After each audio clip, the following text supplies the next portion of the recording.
The elephant in the room. There's a series here on the channel called The Elephant in the Room of Spirituality, and today there's another video about it.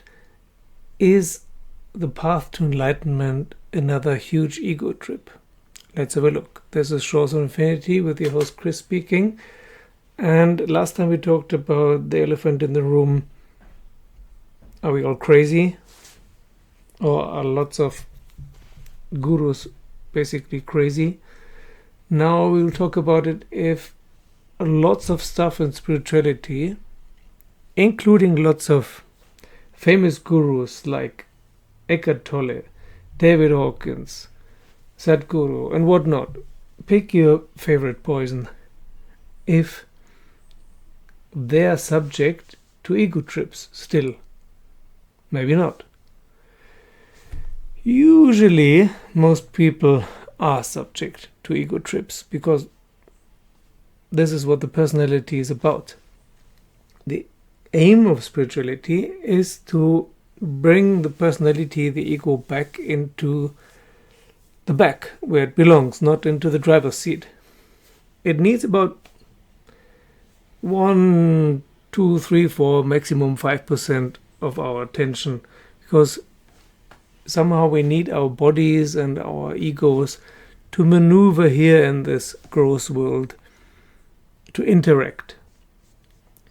But what we usually do is focus 99% or even more on body and ego. So if someone is enlightened, then we usually suspect or assume that he or she or they are not subject anymore to the ego, that they left their ego behind, or at least that it only occupies a very few percent of their day-to-day activity. If this is not the case, then it's an ego trip. Two gurus that definitely were not on an ego trip are Meher Baba and Aurobindo. That's why I like to talk about them so much as an example. The examples of how to be spiritual without ego.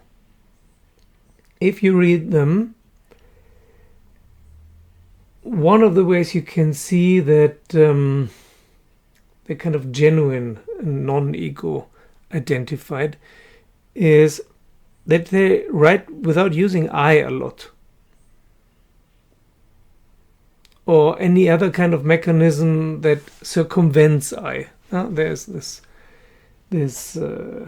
Neo-Advaita lingo now that you're clumsily avoiding the word I or me, but you're substituting it with other words which just mean more or less the same. According to the terminology I use here, because I think it's helpful to use some kind of terminology, full enlightenment, the different stages of awakening until what is called full enlightenment in ancient India by the rishis and seers of the Vedas and Upanishads. Full enlightenment in modern terms is above 700 of the Hawkins scale, or above location 12 of the Finder's Locations by Jeffrey Martin, or above Aubergine of Spiral Dynamics. So it's basically third tier. Not first tier, not second tier. But that is not where most gurus are. Most gurus are just before that. They stop just before that. They do not let themselves fall into the abyss of self-dissolution. Most gurus, if they're talking about love all the time, they're on the Hawkins scale between 500 and 600, and location 3, and in Spiral Dynamics usually turquoise, in very rare cases teal, but can also be green. Then other like more non-dual teachers like Eckhart Tolle and so on, they're usually between 600 and 700 on the Hawkins scale, then they're in location between 4 and 12, usually between 4 and 8. And on Spiral Dynamics, they're somewhere between yellow and plum. So they're still in second tier.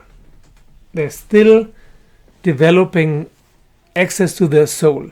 They're still trying to diminish their ego and build up their soul and their connection to their subtle and mental bodies. The soul in Aurobindo terms would be the psychic being, our divine spark. So that is in Spiral Dynamics terms, our goal in first tier is to develop the personality, the ego. In the second tier, our goal is to dismantle the ego again, or at least dethrone it, and develop access to our subtle mental and psychic beings and bodies. To not focus anymore on the ego and the body so much. So, most gurus are, even if they are kind of genuine spiritual teachers and spiritual seekers and finders, are still in the process of doing that, of finding that. Usually most people start teaching before they have reached the dethroning of the ego, or the dissolution of the ego. The level of fear that comes up when you reach 700 or location 13 or Spiral Dynamics, Aubergine, and what comes beyond is so intense that most people withdraw and just stay where they are, or even go back to the more comfortable love phase in the 500s. That's what usually happens, and that's why it can easily become an ego trip.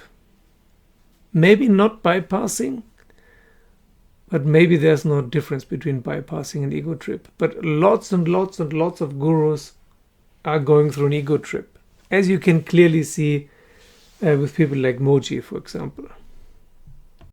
They just get stuck in another identification, just as some people exchange their religion for another. They say, okay, I don't want to be Christian anymore. Now I'm going to be Buddhist. And then they think everything is different. It's not. Your mindset is just the same, on the terminology differs. Yeah? Same can happen in spirituality. You talk about spiritual stuff all the time instead of about material stuff. And yeah, but it's still an ego trip. So 99% of all gurus, I'm sorry to say, on an ego trip. The horrible thing is that they don't notice it. It's not that they're not genuine, that they're not authentic, that they lie. They don't notice that it's an ego trip. That is the problem. So that is why it's best to just assume that it is an ego trip. Just let go, let go, let go, let go. Always let go. Everything you find, whenever you think it is it, let it go. It's just another experience. Let it go, as Maxim once said on the Fluffy Flamingos group. He's right. Like in the movie, in the Disney movie, yeah, with Queen Elsa. Let it go, blah, blah, blah. I can't sing it right now. But it's true. Especially between Hawkins scale 600 and 700, people have the feeling that this is it, they're done. You can see this with Tony Parsons, for example. He thinks that's it, there's nothing beyond it.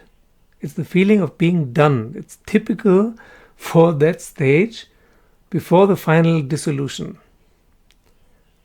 Between 600 and 700 on the Hawkins scale, and it's Plum or Aubergine and Spiral Dynamics, and between location 8 and 12 on the Finder's scale. It's typical to think you're done, but you're not. That's not it. Keep on moving. Let it go. Okay, that's it for today. Thank you for joining me as a Patreon. Thanks to those who have already joined me as a Patreon. Thank you for liking and subscribing. It helps others find this channel, and see you soon.